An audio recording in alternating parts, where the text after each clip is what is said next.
बिस्मिल्लाहिर्रहमानिर्रहीम।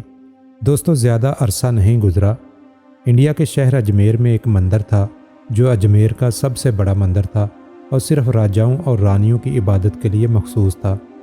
मंदिर के साथ ही एक तालाब था जिसका नाम अना सागर था। हिंदू उस तालाब के पानी को इंतहाई मुतबर ख्याल करते थे। उनका अकीदा था कि जो उस तालाब में गुस्ल कर ले उसके सब गुनाह जड़ जाते हैं। उस मंदिर में एक रात को इतने चिराग जलते थे कि 3.5 मन तेल उन चिरागों में इस्तेमाल होता था। इर्द गिर्द के कई देहात मंदिर के नाम पर थे, यानी उन देहात की आमदनी मंदिर पर खर्च होती थी। मंदिर में हज़ारों मुलाजमीन थे जिनका काम आने वालों की रहनुमाई करना था। कौन सा बुत बेटे अता करता है, कौन सा देवता सेहत व तंदुरुस्ती का मालिक है और किस मूर्ति की पूजा से दौलत मेहरबान होती है। हज़रत ख्वाजा गरीब नवाज रहमतुल्लाह अलैह इस मंदिर में तशरीफ़ ले गए और अना सागर से कुछ फासले पर चटाई बिछाकर अपने मुरीदों के हमरा बैठ गए। असर का वक्त तकरीबन हो चुका था, लिहाजा आपने हज़रत कुतुबुद्दीन रहमतुल्लाह अलैह से अजान देने का कहा। कुफ्र व शिरक के गढ़ अजमेर में अल्लाह की वहदानियत और हज़रत मोहम्मद सल्लल्लाहु अलैहि वसल्लम की रसालत का ये पहला ऐलान था। वो लोग इस्लाम से मुकम्मल तौर पर लाइलम थे। चुनाचे अजान की आवाज़ सुनकर वो हैरान हुए और अपने अपने घरों से निकल आए। ख्वाजा साहब के साथ सब मुसाफिरों ने अना सागर के पानी से वज़ू किया और नमाज़ पढ़ना शुरू किया। सब हिंदू हैरान रह गए कि सब भगवान तो अंदर हैं, तो ये लोग सहन में किस भगवान को सजदा कर रहे हैं।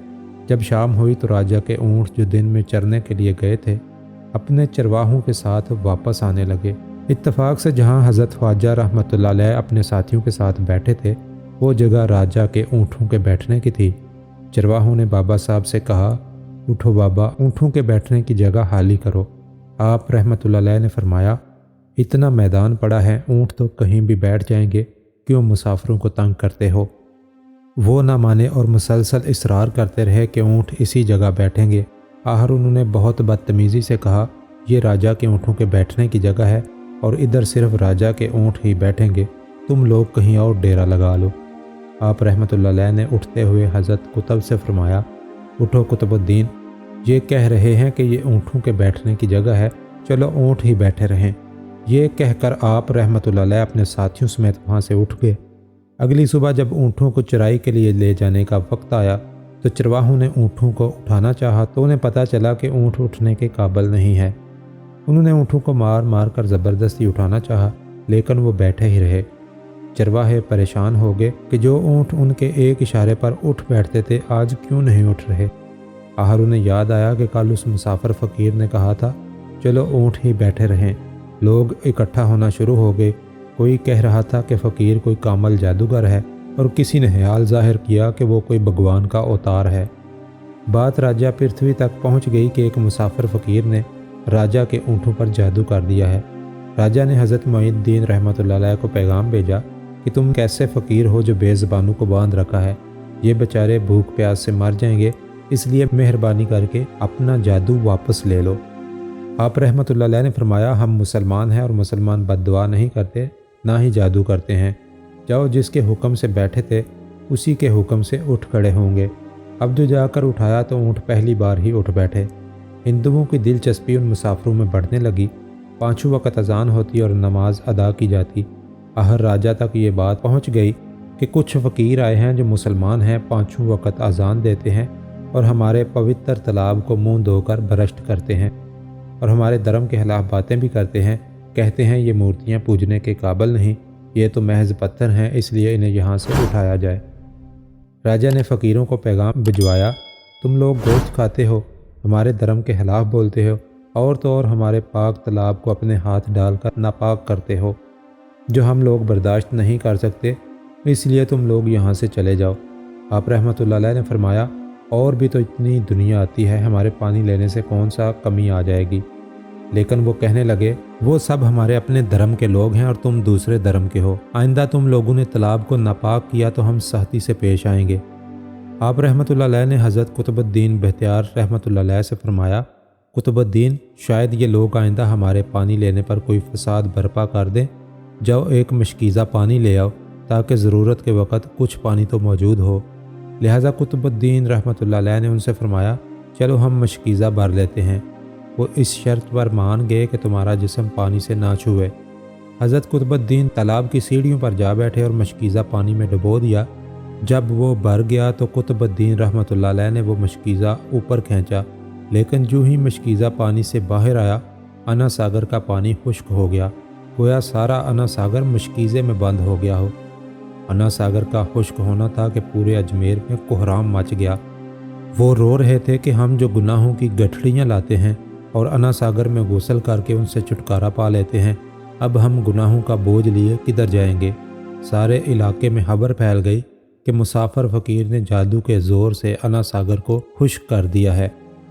راجہ اس نئی صورتحال سے بہت پریشان ہوا۔ اس نے اپنے وزیروں کو بلایا۔ سب نے یہی کہا کہ فقیر یا تو جادوگر ہے یا واقعی کوئی کامل اوتار ہے۔ ساتھ ہی وہ پریشان ہوئے کہ اجمیر کی رونق تو تھی ہی انا ساگر کے دم سے، اس کی وجہ سے لوگ دور دور سے اجمیر سے آتے تھے اور اپنا ایمان تازہ کر کے لوٹتے تھے۔ انا ساگر کے خشک ہو جانے سے ہندو دھرم کی تبلیغ کو دھچکا لگے گا، اور یہی تشویشناک بات تھی۔ آخر طے پایا کہ فقیر سے مذاکرات کیے جائیں۔ آخر وہ چاہتا کیا ہے؟ اگر اس کے مطالبات معقول ہوئے تو تسلیم کر لیے جائیں گے، یا پھر سب مرد، عورتیں اور بچے جا کر فقیر کی منت سماجت کریں کہ لوگوں کو پریشانی سے نجات دلاؤ اور ہم پر کرم کرو۔ ہم پاپ بوجھ اٹھائے کدھر جائیں گے اور کیسے سکون پائیں گے؟ یہ تجویز زیادہ آسان تھی، لہذا تمام لوگ بابا صاحب کے پاس آئے اور بولے، بابا تم بھی وضو کر لیا کرنا، لیکن بھگوان کے واسطے ہمارا انا ساگر ہمیں لوٹا دو۔ آپ رحمۃ اللہ علیہ نے حضرت قطب سے فرمایا، جاؤ قطب مشکیزہ واپس تالاب میں ڈالاؤ۔ جو ہی مشکیزہ تالاب میں ڈالا گیا، انا ساگر کناروں تک اچھل آیا۔ اس پانی نے کئی دلوں کو دھو ڈالا۔ ہندو قوم کی اپنی تاریخی کتابوں میں بھی ہندو مورخ اس بات کو تسلیم کرتے ہیں کہ اس شام 32,000 ہندو کلمہ پڑھ کر مسلمان ہو گئے۔ ان ہندوؤں کے مسلمان ہو جانے سے ہندو پنڈتوں اور عام ہندوؤں میں بھی غم و غصہ کا طوفان اٹھ کھڑا ہوا، اور وہ سوچ میں پڑ گئے کہ فقیر اگر کچھ دن مزید ادھر رہ گیا تو دیوی دیوتاؤں کا تو نام لینے والا کوئی نہ رہے گا۔ لہذا لوگوں نے راجہ کو مجبور کیا کہ جلد کچھ کیا جائے۔ راجہ نے مندر کے بڑے پنڈت رام دیو کو بلایا اور اسے بابا صاحب سے مناظرہ رکھ کر جلد از جلد انہیں شکست دینے اور اجمیر سے باہر نکال دینے کا حکم دیا۔ رام دیو اپنے وقت کا مانا ہوا پنڈت تھا، جس کی علمی قابلیت کی دور دور تک دھوم مچی ہوئی تھی۔ اس نے راجہ کو یقین دلایا کہ جلد ہی راجہ کوئی اچھی خبر سنے گا۔ رام دیو بابا صاحب رحمۃ اللہ علیہ کے پاس آیا اور الٹے سیدھے سوالات کرنا شروع کیا۔ بابا صاحب رحمۃ اللہ علیہ نے خاموشی اختیار کیے رکھی۔ جب رام دیو نے حد سے بڑھ کر شور مچانا شروع کیا تو بابا صاحب نے اس کی طرف آنکھ اٹھائی اور مسکرا کر فرمایا، رام دیو، تو شور مچا رہا ہے اور میں تیرے ماتھے پر ایمان کا نور چمکتا دیکھ رہا ہوں۔ اس نگاہ اور لہجے میں جانے کیا جادو تھا کہ رام دیو قدموں میں گرا اور روتے ہوئے بولا، بابا جس دھرم کے تم ہو اسی دھرم میں مجھے بھی شامل کر لو۔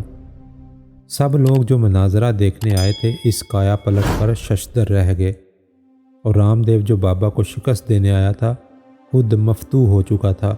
بے شک ولی اللہ ہر دور میں انسانیت کی رہنمائی کے لیے، اللہ کے قرب اور پہچان کروانے کے لیے اللہ رب العزت کے ایک خاص انعام کی صورت میں موجود ہوتے ہیں۔